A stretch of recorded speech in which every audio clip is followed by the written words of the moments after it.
Hey guys, Tom here again from SerumPresets.com, and in this Serum tutorial I'm going to be going over how to make a really modern roll-in trance bass using X4 Records Serum. I'll quickly just demonstrate what the bass actually sounds like in the context of a track, and then we'll initialize the preset and go ahead and start making it.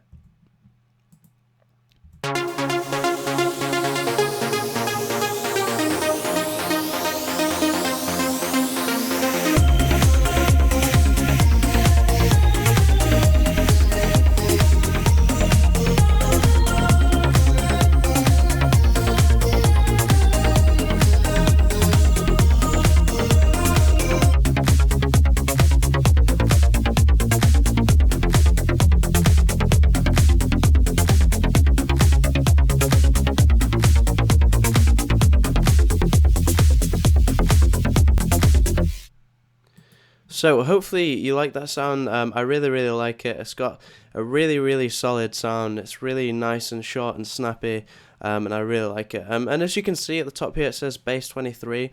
This is because this is bass 23 from my Trance preset pack. If you haven't already checked it out, you can go ahead and go to SerumPresets.com. I'll click the link in the description below and it'll take you to that.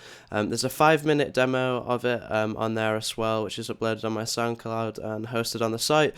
And it contains 256 trance presets, including basses, leads, plucks, pads, and effects also. So again, if you're interested in that, head over to SerumPresets.com or click the link in the description below.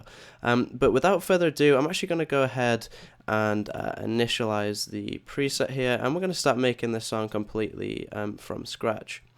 So let me just set the MIDI here so we can actually hear what we're doing when we want to listen to it, and I'll solo the track as well.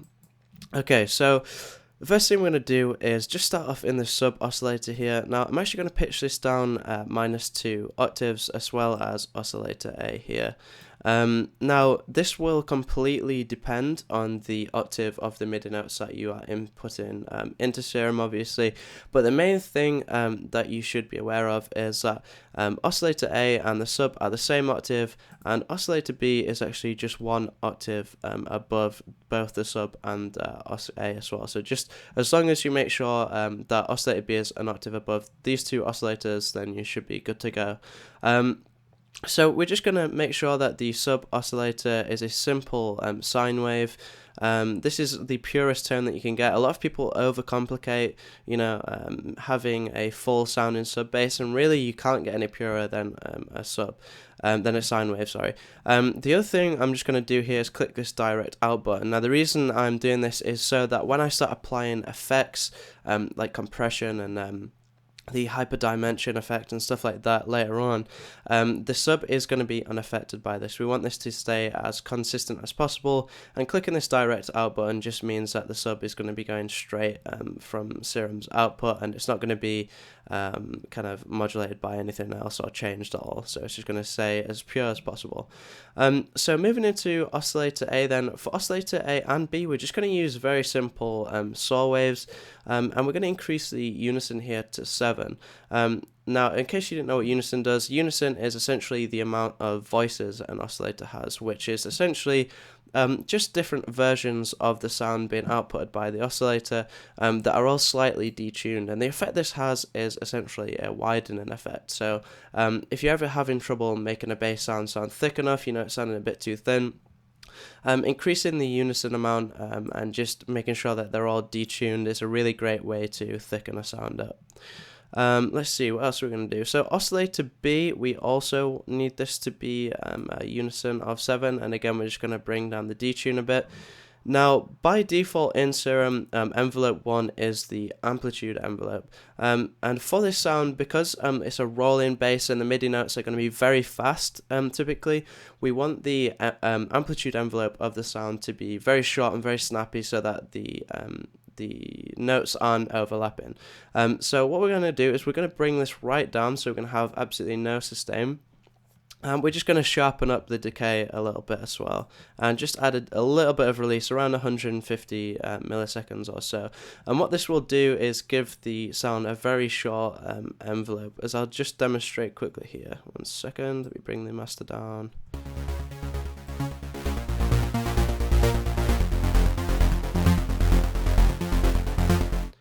So you can hear there already it's got a very, very short plucky amplitude, but we've still got a little bit of a way to go. Yeah. So the next thing we're going to do is enable the filter by clicking this button here.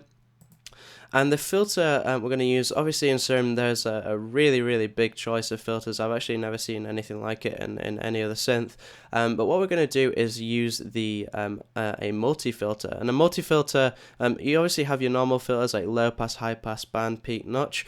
And what multi-filters allow you to do is actually combine these filters. So for this sound, what we're going to do is use a combination of low pass and peak. So first of all, we'll just act like this is a normal low pass filter, and what we're going to do is simply make sure that oscillator A and B are being routed into the filter by just enabling B here. We don't need to worry about the sub because, as I mentioned earlier, this is just going directly out. And the first thing we're going to do is drag and drop our amplitude envelope here, and we're also going to use the same envelope to modulate the cutoff of the filter, which has this effect. So already there you can really hear the sound starting to shape up a little bit.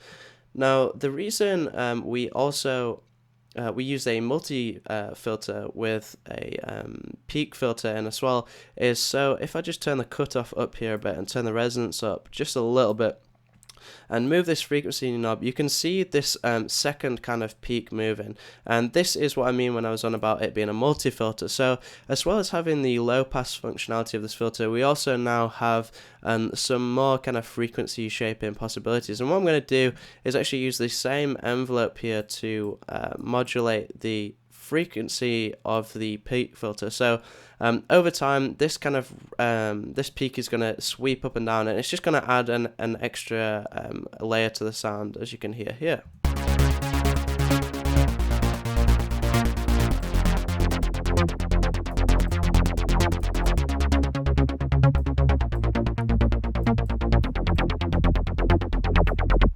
Which sounds really cool. I'm actually going to bring the resonance down a little bit, and really it's only really noticeable when the cutoff is up.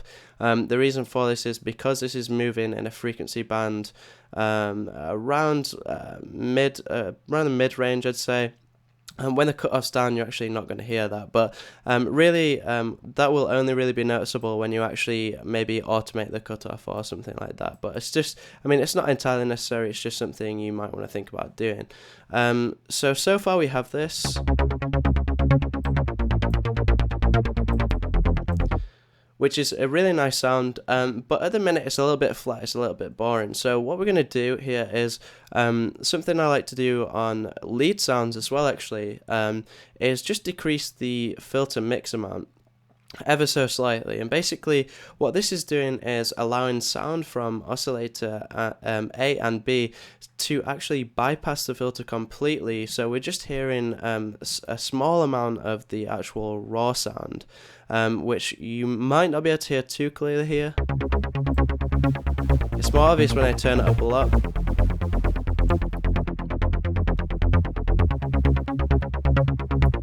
So you can hear it very slightly here, and what we're actually going to do, just to add a bit of sharpness to the sound and actually make that even more obvious, is add compression. I'm actually going to use the multi-band functionality here, which by default, if you turn up the gain, will bring out a lot of the mid-highs of the sound. And you've just got to be really careful with this because this goes up to 30 dB increasing gain, and it's a very, very extreme effect, as I'll just quickly demonstrate here.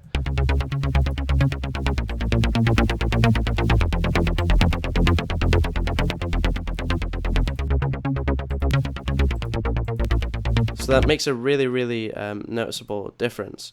Now the other thing I'm going to do here is actually add the hyper dimension effect. Now we're not actually using the dimension section of the effect here because the mix is all the way down, but we are going to use this hyper effect, and essentially this is going to make the sound even bigger and wider, again through the use of unison and detuning, similar to that that we already discussed in the oscillator, but this actually affects the whole sound. So this is now what it sounds like.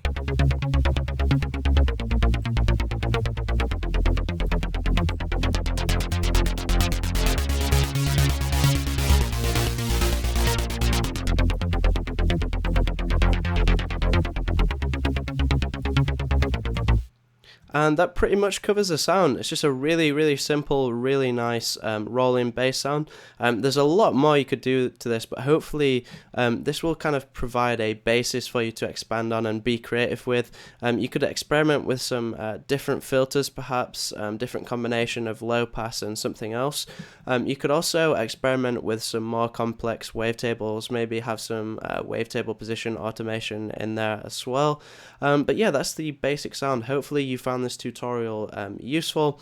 Again, if you want to get yourself more presets like this, specifically made for trance, although they are useful for other genres as well, click the link in the description that will take you to my website, or go to SerumPresets.com and check out Trance Volume 1 for Serum. There's a 5-minute audio demo on there and a full list of all the sounds that are in there as well as just a general description about what you can expect from that. So again, thanks a lot for watching, guys. If you have any questions or suggestions or feedback on my tutorials, feel free to let me know. I love getting feedback. That helps me improve my videos and improve my content, and I love getting suggestions for videos to make. And yeah, if you want to stay up to date with the latest videos I bring out, feel free to subscribe, feel free to like, and yeah, that pretty much covers it. So thanks a lot for watching, guys, and I'll see you in the next video.